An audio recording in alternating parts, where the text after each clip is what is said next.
Hello and welcome to Fender Play Live. I'm your host Eugene Edwards, finding you here on a sunny afternoon in Southern California. Very excited about today's show. We are going to try and kick off summer here and help you all beat the heat by playing some of our coolest and favorite 80s guitar riffs that you can learn on Fender Play. So everything you're hearing on the show is on the site. You can learn it. Helping us with today's topic is no stranger to 80s themed Fender Play Lives. It's our good buddy Izzy Fontaine. Izzy, say hello. Hi.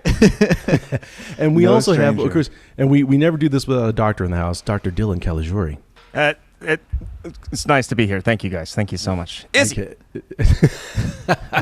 Oh boy, you guys are excited. Now, Izzy, Izzy's a guitarist, so he's played with artists such as Seal, and obviously he's an FPL veteran at this point. So thank you for breaking time. And you're over in Arizona, right? Yeah. My home state. Yeah. Right, cool. It's a little wet. Look, man. It's toasty. I'm from there. I don't complain about the heat anymore. Ever. Oh, okay, yeah. You know? And Dylan, of course, everyone knows. But let's talk about some gear real quickly. Izzy, what are you holding there? This is a Hartfield Fender. They were made in the 80s in Japan for a run, and then cool. Once the 90s hit, they stopped making them. So really special. Plays like an amazing shredder, and I just love the way it feels. Wow. Well, it's fantastic. As a nice rare guitar, we don't see that model often. Can we hear a little bit of it? Sure. Yeah. So it's got a nice snappy sound to it.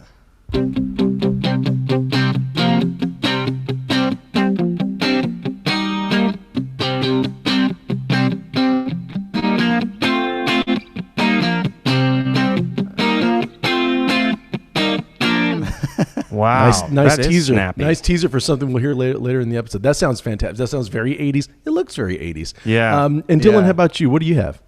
Well, my headstock's going in the right direction. See his? You'll notice. How judgmental. Reverse head. Anyways, what two kinds of people. This is a mod shop guitar. This is actually a really kind of a neat guitar, you guys. It's a charcoal. I'm sorry, I'm not supposed to. Our producer, charcoal gray, and then you'll notice it's humbucker, single humbucker. It's got this upgraded bridge on it.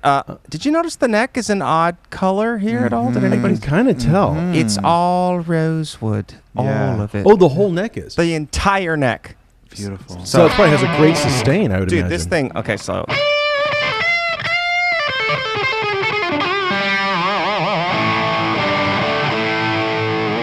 Yeah. You know, this thing. Watch out. Just.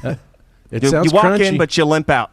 Okay. It sounds crunchy. Yeah. I've got the American Pro here, and just so you know, are we not allowed to hold up guitars? Is that what? I don't know. I just made producer that Perry rule doesn't like it. Oh, okay. Yeah. This is, by the way, people always ask. This is called Sonic Gray. Oh. Maybe I have a color. I think it looks like a blue, but it's called Sonic Gray. And of course, I'm using the. I actually downloaded the preset that we have for. One of the songs that we'll be playing later on, and I'll talk about that later, through the Mustang GTX. So let's get to some playing, guys. And again, if anyone has any questions about these, and I want to give you fair warning, we're counting down our 5 favorite riffs, but it's very likely we're going to go into extra innings. And everything you hear today, you can learn on the site. And if you want to drop in the comments, what are your favorite 80s riffs to play? I think it'd be fun to take a look at some titles. So Izzy, we start off with you, buddy. You're our guest. I'd love to play that song I was just playing. Okay, go for it. Nice. Power of Love. This is like it's a really big part of the 80s to me, especially being in Back to the Future. Like that Huey Lewis sound to me is just like so brilliant, so underrated.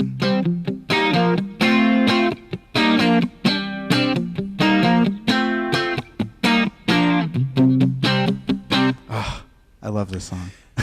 Let's talk about a lot of like palm muting back then, right? Like in the 80s, very indicative of that time. Yeah, a lot of palm muting, and sometimes the choice would be where I normally would think that it would be like a heavier distortion kind of thing, and sometimes it'll be like hard palm muting on like a super clean sound, which is like really a hot move. And so that's what we hear in the verse. Can we hear the chorus? Yeah.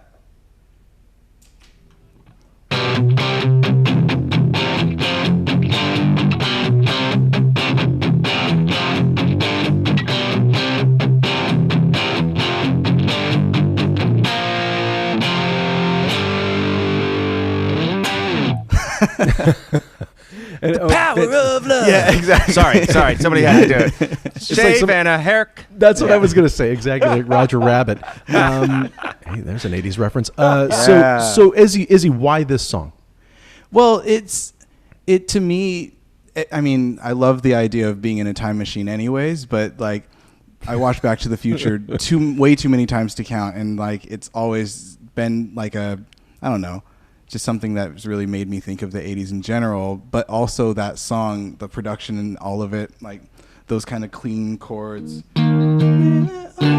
It's like Great really bridge. just feels like the 80s to me, like all of these really intensely beautiful arrangements that all feel like they're just like a rock band or whatever, like just kind of under the radar. It's really beautiful pop stuff. It's funny, you know, a great point in that movie. Obviously, they go back 30 years, and we were treated to the origins of Chuck Berry and Johnny B. Good, and of course, and this song pretty much represents exactly what music would sound like in 1985. Yeah. Right. So now, if we were making a movie, we're going back to 1985. We probably would have music like that to indicate what to. Yep. Great choice, Dylan. What do you have for us, man? What'd you bring to this potluck? I've got a bit of a classic, especially for the rockers out there. Now, this song is really cool for a lot of reasons. One, because it's dubious. It's dubious. We have the Doobie Brothers on the song? No. It's Rush, Tom Sawyer, but it's in 7. Right. 7. And if you don't know what that means, I don't know. No, it's actually you count to 7 for every bar. So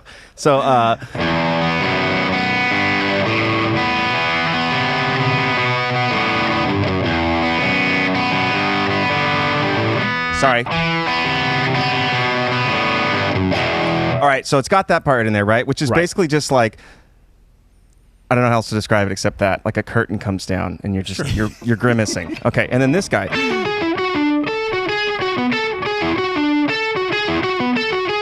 Right, and that's the keyboard part, but the guitar also comes in and plays it later on. Yeah. This song is just like, and it's like got an interesting form. You know, there's like half a verse at the beginning of it, and then there's a solo right in the middle of it.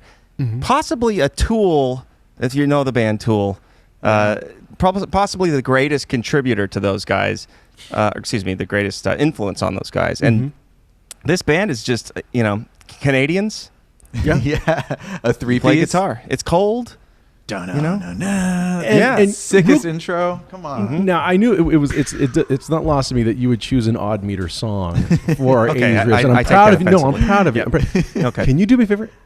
Play that riff slowly and count for the people so they understand what so they can. 1, 2, 3, 4, 5, 6, 7.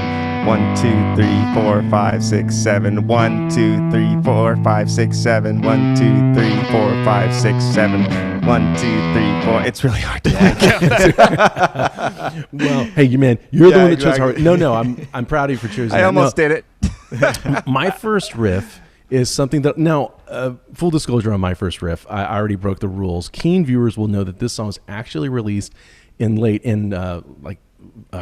September of 1979. But I think it represents the early 80s, and it's let's see if you guys can call this one here.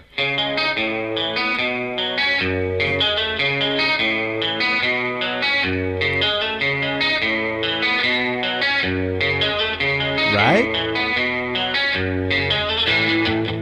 Yeah, there we go. More hard palm muting.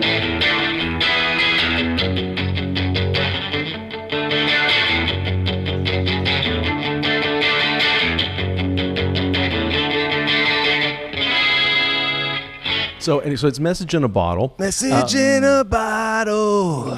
Yeah. Ooh. So Andy Summers. So here's what's to me. I just think it's that chorus sound and that little bit of the delay, that really clean thing. I use the exact same. That's I downloaded that from the Tone app. It's the one that Dylan, you probably designed that sound. I was probably involved in some way. But notice I use the exact same setting for the intro for Back on the Chain Gang. Because I think it's so 80s, right? You could do that. So anyway, I chose that one. Also, this was really instructive to me when I was a kid learning guitar, because instead of it just being C sharp, A, B, F sharp, it would have just... I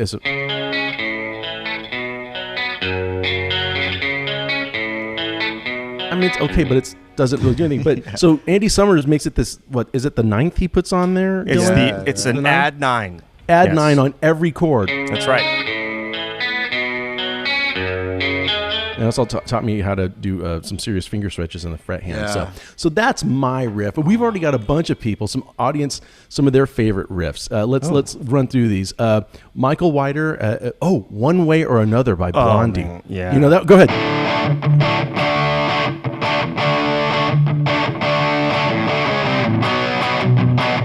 One way. Yeah. Fantastic That's stuff. such a killing song. Another wild bridge. Yeah, These bridges are just the best. So crazy. Let's go to a whole different song. David Wild suggests anything by Johnny Marr. Well, I'll tell you what, you're right. I think Johnny Marr is an underrated 80s guitarist. And when we used to do the show from the studio, that's the Johnny Marr room. That's the John. Yeah, that's the in Johnny the Marr lobby room. of the Fender facilities. That's how much we think of Johnny Marr. Big So on great. Johnny Marr. Good call, David. And Joni, who's watching on YouTube, Crazy Train is so fun to play. Anybody? You got it, Ozzy. Take it. Go, Dave. That's all right. No, this is the lead up. It's Izzy Ozzy.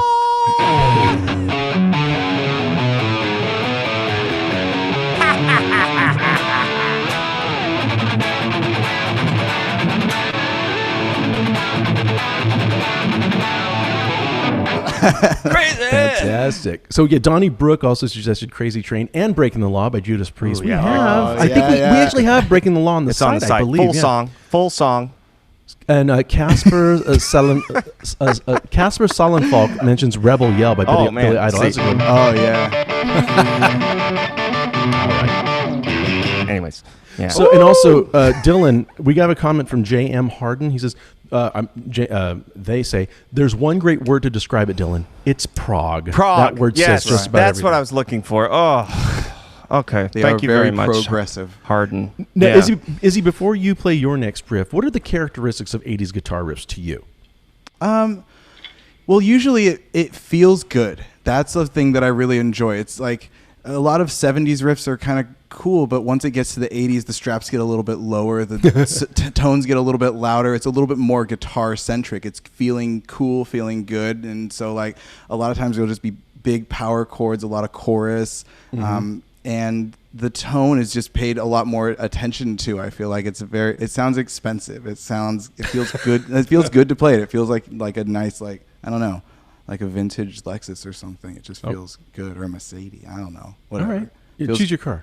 Yeah, choose your Something car. feels Choose right. your thing. Rides like a couch. Yeah. Go ahead and play your next 80s riff for us.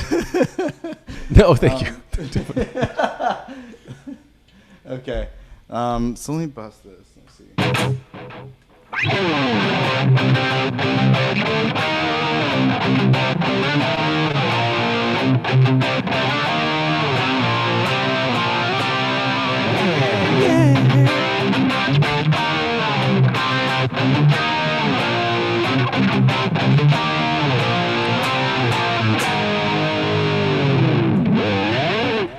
Holy diver.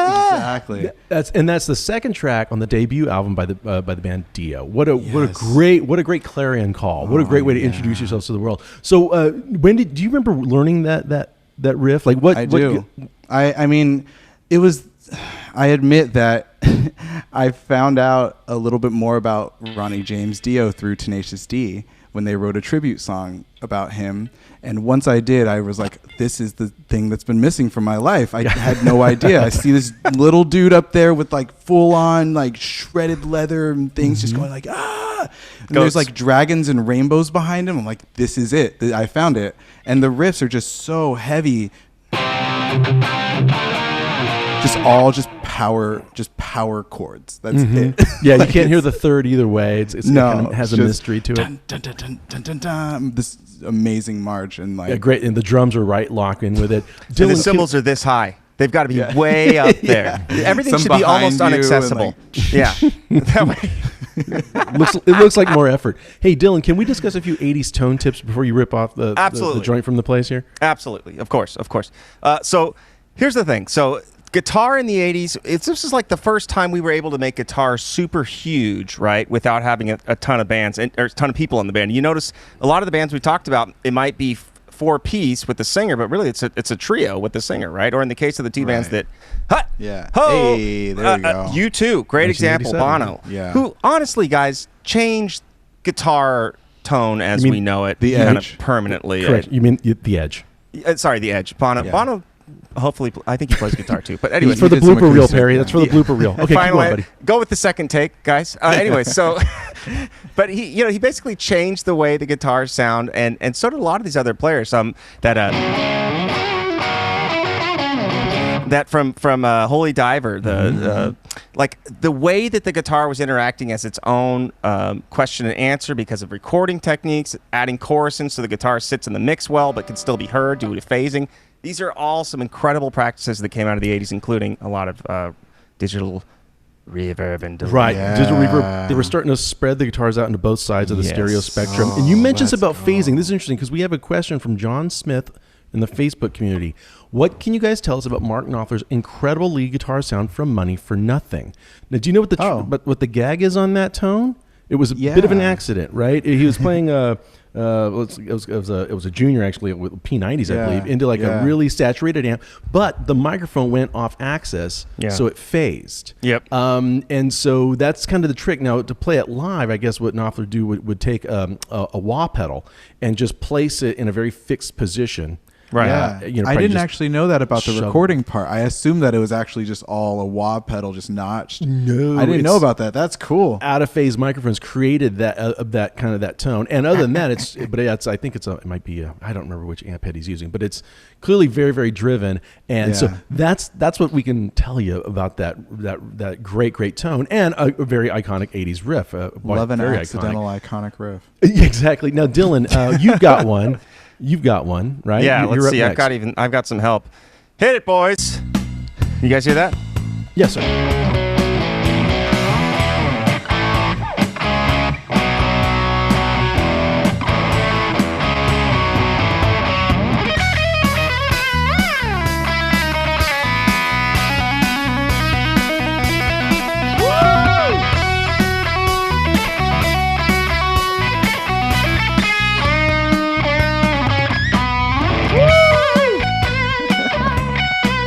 Getting away from me.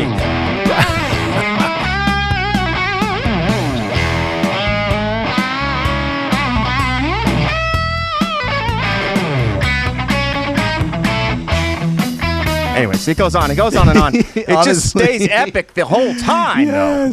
But a tremendous 80s riff, which is based on the power chords. Really, that motif. It's all power chords. It really is that whole.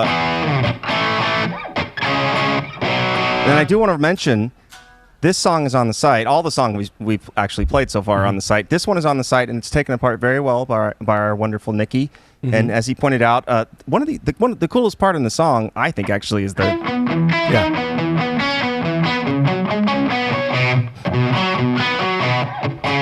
and it's like arpeggiated fifth power chords, but in a way where the whole band is doing some stop time, and it makes you maybe want to do one of these deals. Oh, look at you with the robot. I've been practicing. It's not a big deal. So, don't point and also, it out. take this opportunity, shout out to Christian Jimenez, who said that this was their favorite 80s riff to play. So Thank you. Christian called the shot there, 9-ball corner pocket. That's Here's right. some more favorite 80s riffs from the audience. Alicia Carter puts in, see if we can, this one.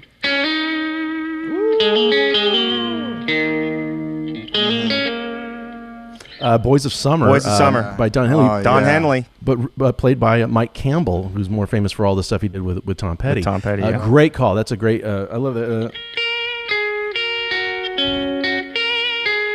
At the end there, that little... It's like beautiful freaking playing. Awesome, yeah. Cave Rat suggests Welcome to the Jungle. That's great. Oh, man. That you intro. Guys, you got this one? Everybody's... Take it to me. Yeah, you got it.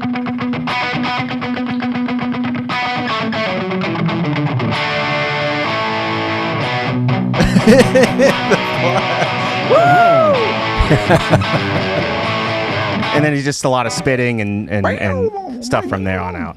Jason O mentions Pride in the Name of Love by U2. That's a great that album is like anthemic so awesome. stuff. And Ed Duda mentions Rats Round and Round. Yes. That's a great hook. That's a great Go for it, Izzy.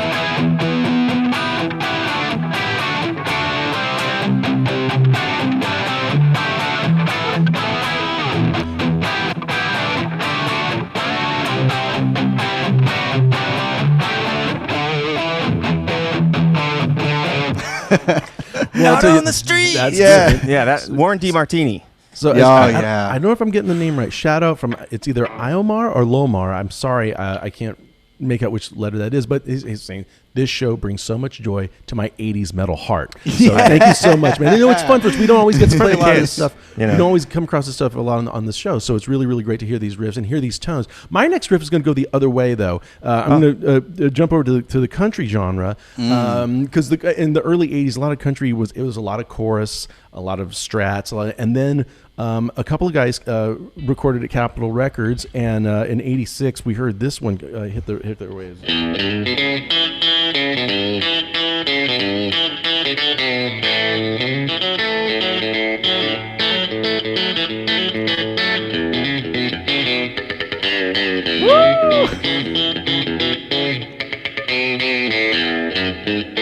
So that's Guitars Cadillacs by Dwight Yoakam. That was both parts, by the way, guys. Just so yeah. No big deal. No, just not a problem. Flex. Played brilliantly by Pete Anderson. And Pete, the thing was a Telecaster into a 64 Deluxe, and that was it. And so it was the first time we'd heard really twangy hillbilly electric guitar on mainstream radio again. And it shifted things, the priorities of country music. And I remember learning that riff when it first came out. I had no idea it would play such a huge role in my life later on, of course, because now I play it a lot. And I'm lucky. I'm lucky to play that riff. But yeah, that's there's some great country riffs. And of course we learned a lot about that muted. Get that way back. We were down talking the about that before the show with our sound personnel. Yeah, Ron. engineer Ron was saying, how's that done? You get that sort of thing. So good. Well, let's see here. Another fun thing about country 80s, by the way, is that most of the guitars that I saw a lot of the guys playing looked like this. Oh yeah, and that absolutely. was the thing that I loved about, like, you watch those Dwight Yoakam videos and stuff. It's like everyone's kind of got shredder rigs because that's just the popular thing at the time. Why not? And so a lot of these like ballads and like soft stuff, it'll be like the coolest, hardest guitars and basses, and I'm just like, yes, makes me so happy. Let's see. I was gonna say, so we've got, but no, you're right. There was a lot of gear. And MTV, man, we just saw so much crossover. Gear. Lots of crossover. That's right. So Izzy, we have a couple more things from the audience. Jeff Rob 073 mentions Billy Squier, and I was talking about that earlier. I always thought that "Lonely as a Night" in particular would be like, if Led Zeppelin had gone into the '80s, it probably would have sounded.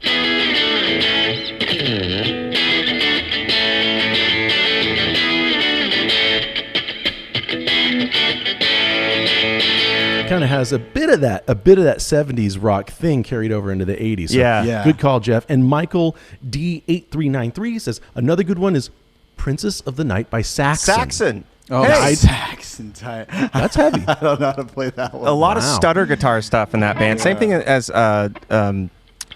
what's that? Round and Round or by Rat. Yeah, so that like a lot.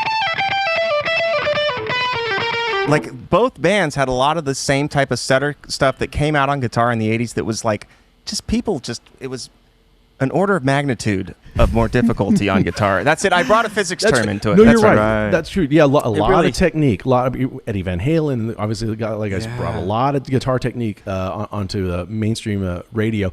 Donnie Brooks says, I don't know if it's just the 80s songs or what, but I'm adding all of these lessons to my list. And thank you. So wait, one Tom, more. wait, one more. I can't. Oh, I'm trying to. Pride and Joy. Pride and Joy by Stevie Ray Vaughan. That's what's that.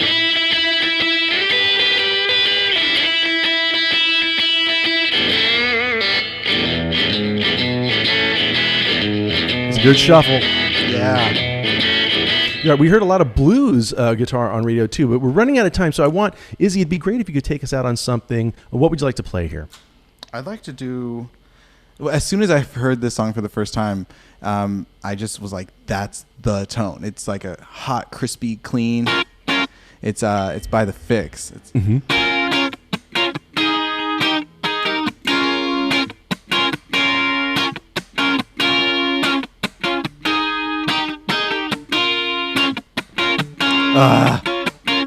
Just love clean, but that's awesome. It's a little bit of a sizzle to it, yeah, a little bit of a sizzle, a little bit over compressed, a little bit like just use all of the effects, just turn them all on. Use the chorus, use the little bit of delay, a little bit of reverb, just everything just real tight. I love it so one much. thing that's hitting everybody in their sort of like psychological component of listening is like you're hearing these fast decays or fast cutoffs with all of this type of stuff. And that's something that digital brought to music that analog has a linear cutoff and digital has a complete sawtooth cutoff. So like you're hearing these different tones and you're hearing like more succinct cutoff and decay in things that people are playing. It's a great thing to mess around with if you're going to start making up some of your own gear.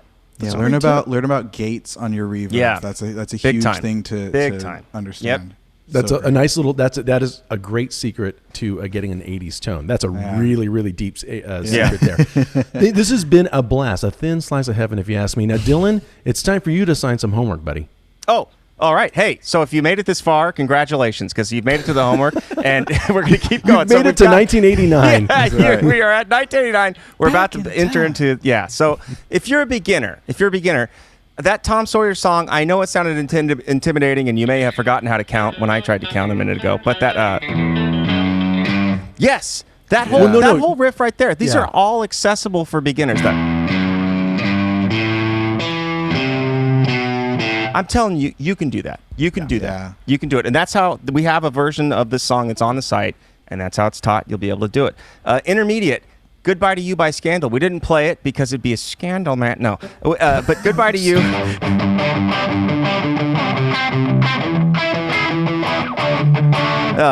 It sounds better in tune, but you get the idea. This song is fantastic. It's a very intermediate level song. Yeah. That's right. And then last... this is the advanced, huh? Oh, this is the advanced one. Yeah. Hit Me With Your Best Shot with the solo, full song. With the solo. With the solo. With That's the solo. It is. You know, the little secret about that solo there is when he was recording that at Sound City Studios here in the Valley, and Rick Springfield was down the hall recording his first album with Jesse's Girl. They had that spot for the guitar solo in Jesse's Girl, but they didn't have anyone to play it, so they just took the tapes down the hall to Neil. And so the tone on the solo to Jesse's Girl and the solo on Hit Me With Your Best Shot, they're identical because it's exact same gear, same guys, same mic placement, everything, same room. So it's fun things A, B, that. But learn Hit Me With Your Best Shot. That's your advanced homework. You guys can do it. I know you can. Now, Dylan, it's time for you to start giving stuff away, buddy. Absolutely. So hang out, because I'm going to tell you it's something that we do every week. We give away gear to people for just being a member of Fender Play. So all you've got to do is sign up to Fender Play.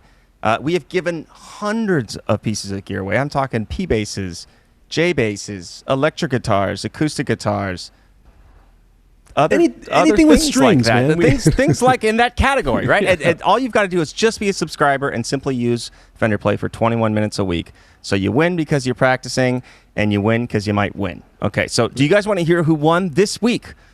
Yes. Okay, give me an 80s kind of a... I'm just going to do it.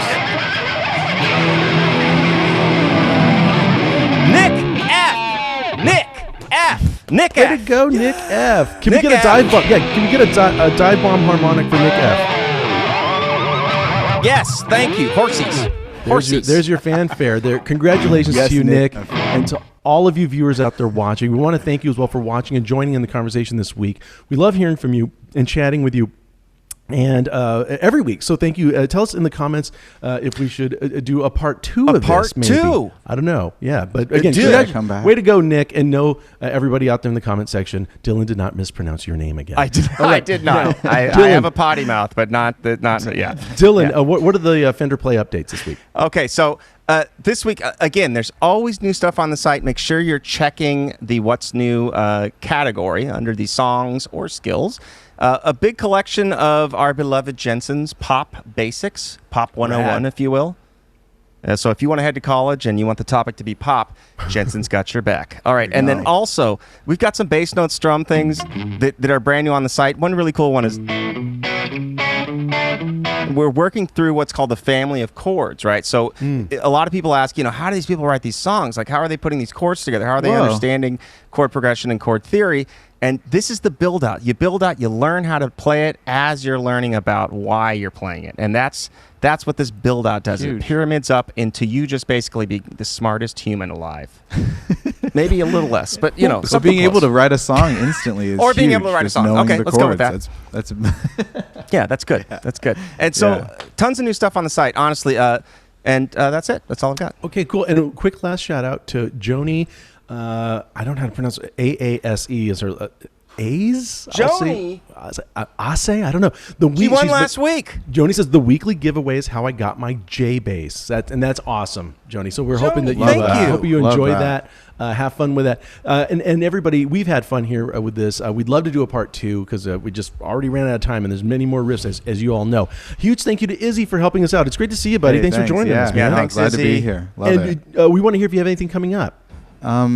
Yeah, I've been producing and working with an artist called Bona Vega, and he has a lot of music that sounds very 80s. If anyone wants to tickle that funny bone, it's all pretty much in that world. And thanks for bearing with me as well in my very fancy microphone stand here. And I appreciate the T-shirt, by the way. I preferred it. I liked it. I appreciate it. The Metallica T-shirt huge was also record for me. Very era specific, man. Way to go. And thank you again, Dylan. Out here. I want to thank you all for watching. Everybody out there, keep safe, keep practicing, and we'll see you next week at the same time and the same bat channel. Everybody, play out on a very 80s sounding G chord. Everybody at home, do this too. 1, 2, 3, 4.